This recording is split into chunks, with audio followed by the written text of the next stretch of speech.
Hello and welcome to Phase 1 Alpha, Part 2. Today, Point is going to go through basic navigation and ID recognition. Over to you, Point. Right, I'll be running you through, as you can see in the whiteboard, basic navigation. So, basic navigation, first off, if you open up your maps, so by pressing M on your keyboard, your maps will open. And if you then do self-interaction while the map is open, so normal self-interaction, you will see map tools, go to that, and then show small map tools. Click that one. If you then zoom all the way out on your maps, in the bottom left corner, there will be some map tools sitting there, and using your left mouse button, you can drag them over to the middle of your map somewhere. We'll be going up to, you can see 8 digits on the whiteboard. But tonight we'll be going up to 6 digits only, 8 digits and 10 digits are covered in advanced navigation, so we'll be going up to 6 digit. A grid is basically, if you open up your maps again, if you zoom all the way out, you will see black vertical and horizontal lines. And those are your northings and your eastings, and they will divide your map up in boxes. A grid is one of those boxes, so each box is a grid.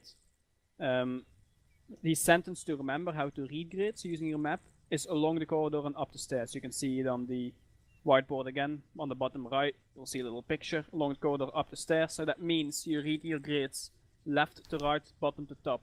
So northings first, eastings second. So for example, I'll get some drawing on the map. Does everyone see the green box? Right, that green box is roughly a 2-digit grid. You're in a 2-digit grid view. How do you know that? You have single digits at the top of your screen and single digits at the left of your screen on the map. So 1 plus 1 is 2, 2-digit grid. So this accuracy is 10 by 10 kilometers. So each little box on your map is 10 by 10 kilometers. So if you were to want to say, right, it is somewhere in the 10 by 10 kilometer grid that I circled with the green box, you would say it is in grid 02. So grid 02 is the green box. Moving on, if you zoom in a bit on your map, you will zoom in until you will see more boxes appear, and at the top of your screen you will have 2 digits, at the same thing on the left of your screen, 2 digits as well. You are now in your 4-digit grid view. Each little grid box is 1 by 1 kilometer. So again, just as we had 10 by 10, this is now 1 by 1 kilometers. So basically just more accurate. So if we all look to the east side of the map, where the Salt Lake is, green, big green circle.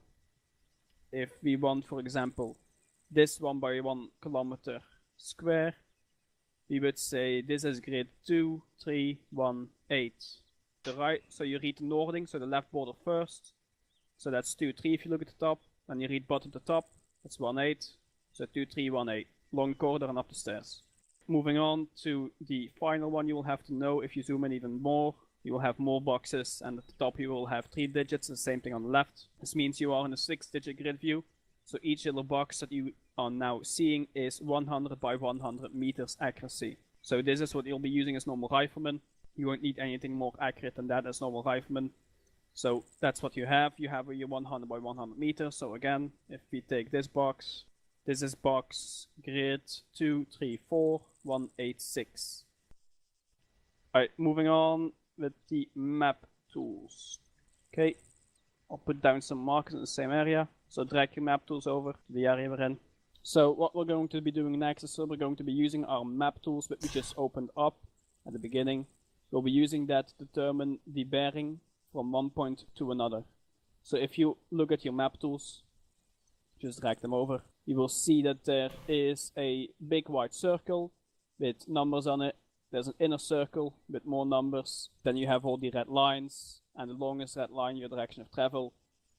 At the end of that, you will have 2 little rulers that go 0 to 10, 0 to 10, and then along the long side of your map tools, you have a long ruler which goes 0 to 3. Moving on, if you look in the inner circle, so where all the red lines converge, there's a little circle. If you zoom in all the way, you will see that there is a tiny black dot inside that circle. We will be using that tiny black dot by putting it on dot 1. So if you have it over 1, the next thing you're supposed to be doing to find the bearing from one point to another is if you hold down the left Alt on your keyboard, and then using your left mouse button, if you click on the map tools, you will see it turns. So what you want to do is you want to make sure that the long red line going from it, your direction of travel line, you want to make sure that that one is crossing over dot 2.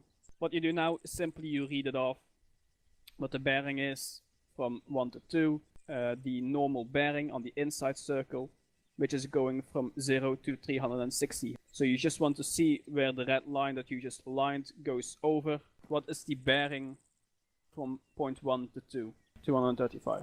So always read single digits, so 235. So the bearing from 1 to 2 is 235. Okay, great. If you keep this orientation, so this turn that you have with your map tools, and you drag them down, so the ruler, the long ruler along the side of it, going from 0 to 3, is at the bottom of the dots. If you take the 0, so the top right corner of your map tools at this time, if you take the 0 and again put it on the 1, same thing applies as the others, zoom in all the way to get it accurate. So put it the 0 on the 1, and then simply where the 2 crosses over your ruler, you will read your distance. So 1, 2, and 3, those are kilometers. The intermediate lines in the middle, those are 100 meters, and then the medium line in between 1 and 0, and 1 and 2, and 2 and 3. Obviously, that's just a quick way to indicate this is 500 meters. The smallest lines on the small map tools are 10 meters each. If you go to your normal map tools, those will be 20 meters each. There will only be 5 lines instead of 9. Only be 4 lines instead of 9, actually. So the distance from 1 to 2, 840 meters. If you do self-interaction again, go to map tools, you will see several options. You can show normal map tools, you can hide your map tools, you can align your map tool to the north, and you can align your map tool to the compass. If you just go to align map tool to north, it will realign to its original position facing north. What we'll be doing next in this basic nav is resection. Resection is using landmarks to find your position. So in case you fuck up so fucking bad that you get lost, you can't find your section anymore, all you have in-game is the same materials you have right now as a normal Hiveman. So you have your map tools, and you have your compass. That's it. So you have to be able to find, using triangulation, aka resection, to find your position. So to use resection, there's 2 separate methods. One of them is simply using the terrain features around you and common sense. So for example, if you zoom out again on the map, you are somewhere on this peninsula, around the phase deployment area. So you know, right, this is our AO, I am somewhere on this island. Just using your eyes by looking around you and common sense, like right, there's a hill, the ocean's to my west, blah blah blah blah blah. You can find your approximate position really easily, depending on what terrain you are in and stuff like that. You can find your position really easy just using common sense and the terrain around you. However, if you are, for example, in radio contact with your IC, and he asks your 6-digit grid to come and pick you up or something like that, so also he can relate it to J8C so they can come and pick you up with a helicopter or whatever, you will have to be able to get a more accurate position. Obviously you can move to a certain bend in the road and you can give it like that, but if you're in the middle of the field, let's say you are there, that dot is a random position, let's say you are there, and they ask your 6-digit grid, you will be able to use resection. So resection, like I just mentioned, is the usage of landmarks. Something is classified as a landmark if you are able to identify it on the map. So you see it in real life, aka you're there. So you see it and you're able to find it on the map as well. Anything that you're able to do like that is a landmark. So a road can also become a fucking landmark. A turn in the road can become a landmark. A river can become a landmark. Buildings, shit like that. Everything can become a landmark as soon as you're able to find it on the map. So let's say I know I'm in this area of the peninsula because you see the ocean, right? The ocean's to my west, northwest, so you know I'm in this area. So now you know where to look on your map. You look to your east, you see a radio tower in between some windmills. Right, you look on your map, you look in this area. There's only one radio tower between windmills marked on your map, which is this one. There you go. You just found yourself a landmark. I marked that position 1. Right, using this one landmark, you can use guesstimation again to find your approximate position, but that is not what we are after. you look to your southwest, you will see 4 more windmills. You know where you are approximately, so you are able to find those windmills on the map. You can see the most left one, which is going to be that one. There you go, you have a second landmark. That's all you need. Drag your map tools over to the area we're in, to the peninsula. Now, if you have found your 2 landmarks, what you want to do is you want to look at one of the landmarks and you want to open up your compass. So if you open up your compass, you come out of your map, and you open up your compass holding down K or double tapping K to toggle it. You'll see your compass, so at the bottom you have your actual compass with your bearings and your directions and stuff like that. But at the top of your compass you have a hole with a little metal wire going through it. Okay, great. What you do if you're in the actual area there, so you see the landmark over there, let's say the radio tower. What you do is you want to put the radio tower in that hole. So you want that metal strung wire along that hole to go over the radio tower. So you're looking at the radio tower, right, that metal wire, that's on my radio tower. You can then close your compass. Do not fucking move. You need to keep the exact same orientation. You can open your map, self-interaction, map tools, align map tool to compass. There you go. You just skip the fucking hard step by doing it manually. You skip a bunch of steps by just aligning it to compass on your map. So you can just align it to compass. It will save you a lot of fucking trouble. But obviously, as we're doing a fictive scenario here, we can't really do that. That's why I'll also put down the position we are going to be in so that I can actually find the bearing. So for example, in this fictive scenario, the bearing from our position to the radio tower would be 96. So you align your map tools to the compass, or you do it manually like we just did. And what you do then is, so if everyone aligns it, so it's on 96, so your compass is, your map tools are oriented into bearing 96. If you then use the ruler again, we just used to find the distance. Using that same system, using your ruler, you can draw straight lines on the map. So if you align your ruler, not the black line, but the actual plastic edge of your map tools. If you align that along this bearing, going from 1 to your unknown position, and you simply draw a line by touching the map tools in one position, and touching it in a second position, it will draw a line. See, people are doing it. Feel free to test it out. You don't have to actually trace the ruler, like everyone's doing there. You can do it, like trace the ruler like that, and it will draw the line. You can simply, if everyone just stops drawing, you see my pointer? Right, so I want a straight line like this. These are my map tools at the moment. So what I want to do, I want a straight line from this row to this row. I'm just giving an example. So instead of just going like this and then glitching out like that and probably not making it long enough, in this case it did, you can simply make it a lot fucking easier. I will start drawing here. I'm just free drawing right now. I can do whatever the fuck I want. I touch the map tools here. I can do whatever I want again. I can go wherever I want. I touch it here. There you go. It will draw the straight line in between the 2 positions I touched it on. So you can do whatever. You can just do like this, up, up. There you go. It will draw a straight line. You don't have to like go through the pain in the ass to trace that line. Just touch it on 2 positions. So there you go. We have that first line. You do this exact same thing from our position to the second landmark. So align, put your map tools on them. If you try to do this, but if you zoom all the way on dot 2, you will see that it is just on the edge of the white circle. Yeah, so that thing is obstructing your view, yeah? So in cases of these, that's how you have your normal map tool. So if you do self-interaction, map tools, show normal map tool, it will keep the same orientation and stuff like that, but it will simply make it a larger size. And there you go, you are now able to get it accurate because that white border isn't obstructing your view anymore.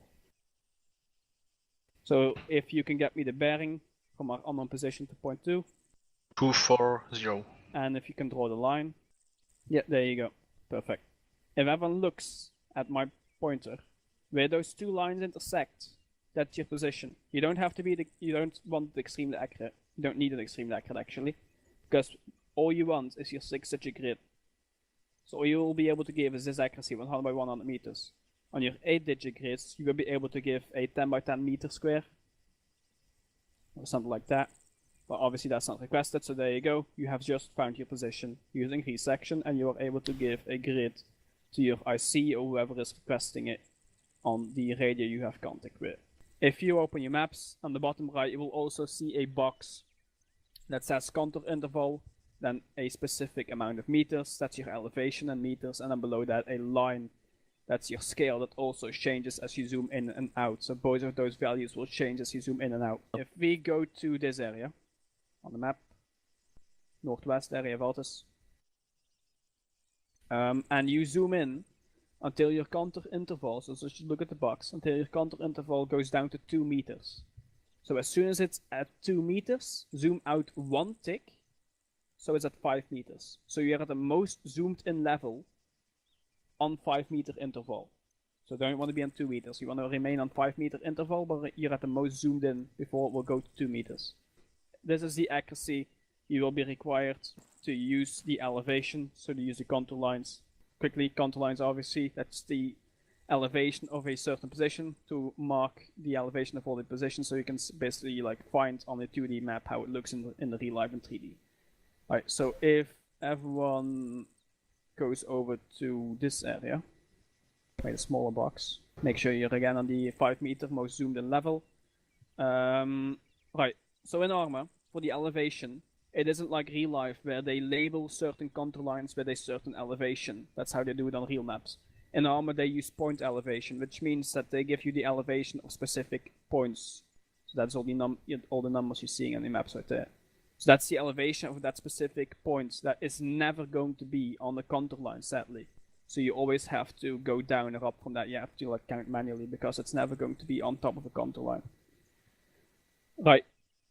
In order to find the elevation of, for example, this dot, what you want to do, so you're on 5 meter interval, all the red lines, so I'm tracing one right now with my pointer, the red lines and stuff, those are index lines, so those are index contour lines, the red ones.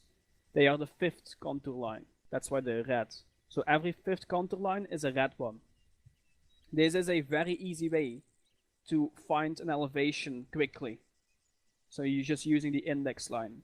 And why is that? Because the index line is always going to be a sequence of whatever your contour interval is. So currently we are in the contour interval of 5 meters. Every 5th line is an index line. 5 times 5 is 25. So each index line is going to be at the elevation in the sequence of 25. So 0, 25, 50, 75, 100, 125, etc, etc. So it's never going to be not in the sequence of 25. So for example, using hill 216, that's 216 meters on this point elevation. A contour line, a red one, an index line is a sequence of 25, going downhill. What's the first sequence down from 216? 200. As it is 200, 225, 250. So this contour line will be 200. This contour line will be 225. This contour line will be 175. Each intermediate contour line, so all the brown ones, those are the contour lines in between the index contour lines. Those are simply the normal interval of 5 meters. I believe that is it regarding elevation and stuff like that. Terrain features. Alright, so terrain features, there are 6 pictures, 6 different terrain features going to be depicted here. Obviously there are 8 IRL, so I'll be going over 2 which aren't on these slides, so pay attention. Alright, okay.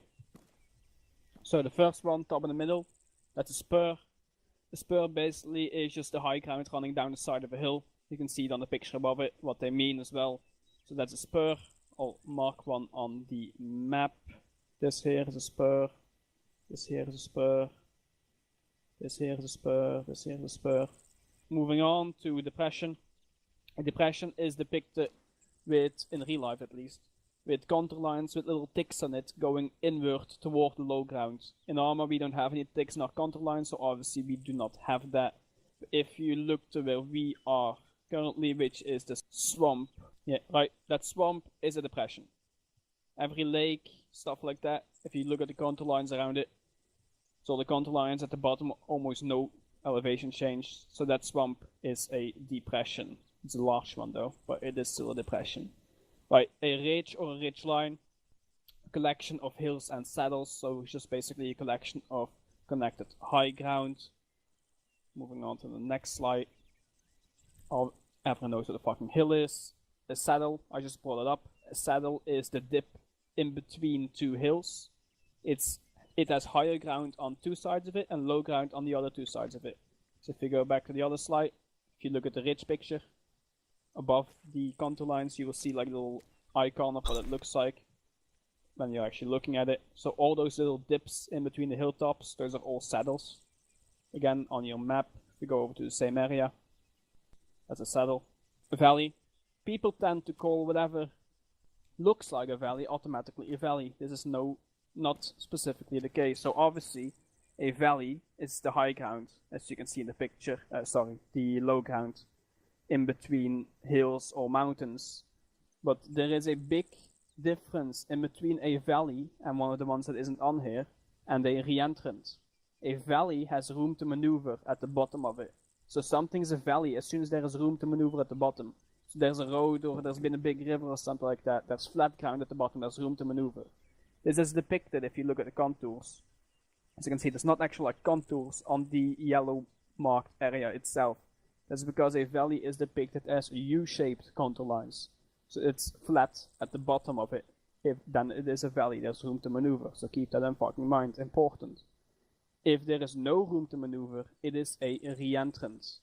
So let me just find a valley and a re-entrant on the map. There's one here, there's one here. Loads of fucking re-entrants everywhere. A valley though, it's harder to find in this region, but you could assume that whatever has a fucking road, and if it's surrounded by high ground, it's going to be a valley. Not that one specifically. This one. This part of the road is a valley.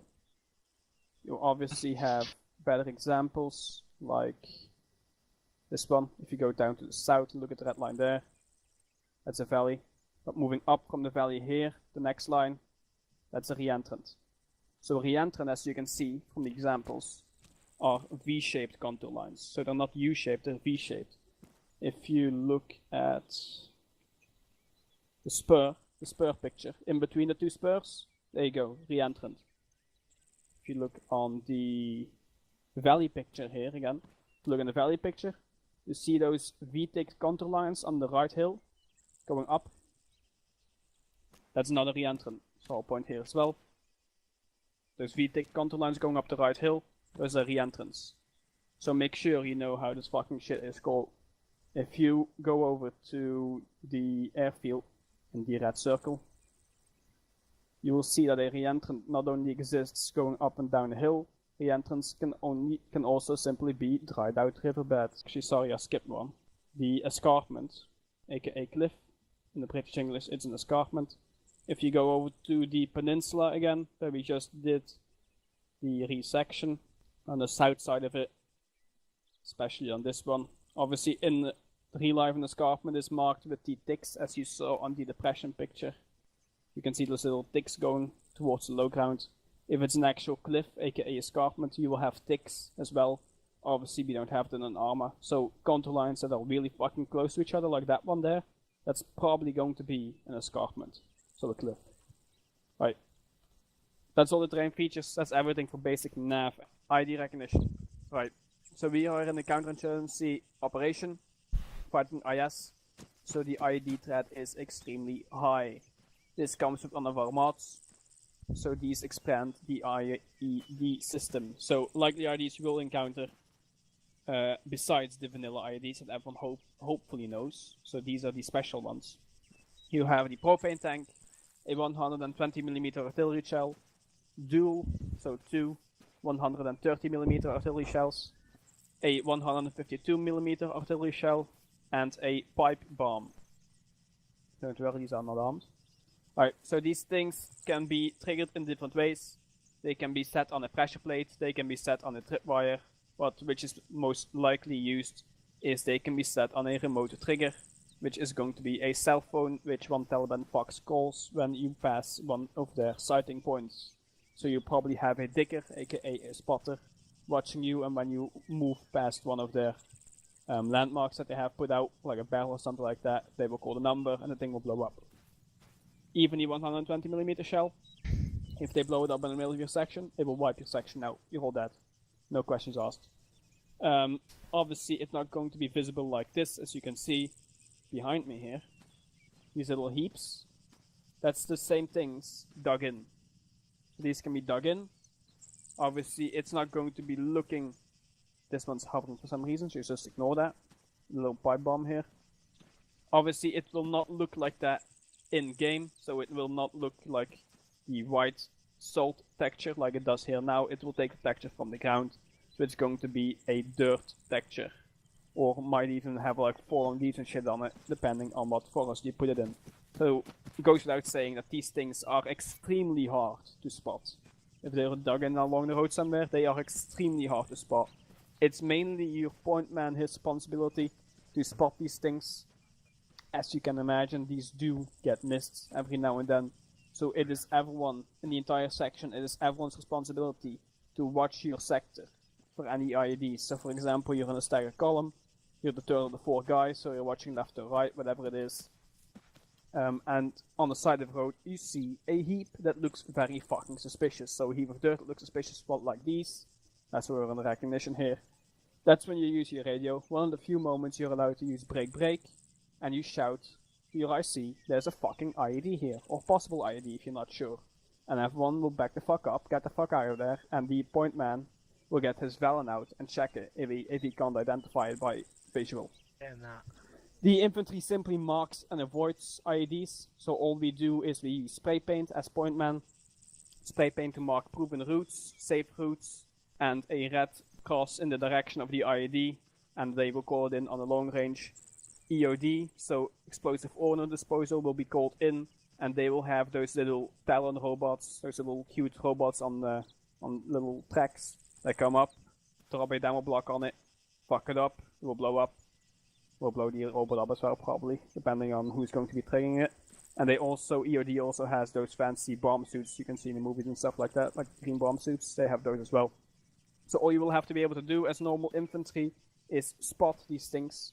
So get this image of these little heaps in your fucking heads, and if you see something that resembles this, get on the radio and let your IC or 2IC know. This is highest priority, even higher than the fucking contact. If you're next to one of these, break, call in that there's an IED or a possible IED.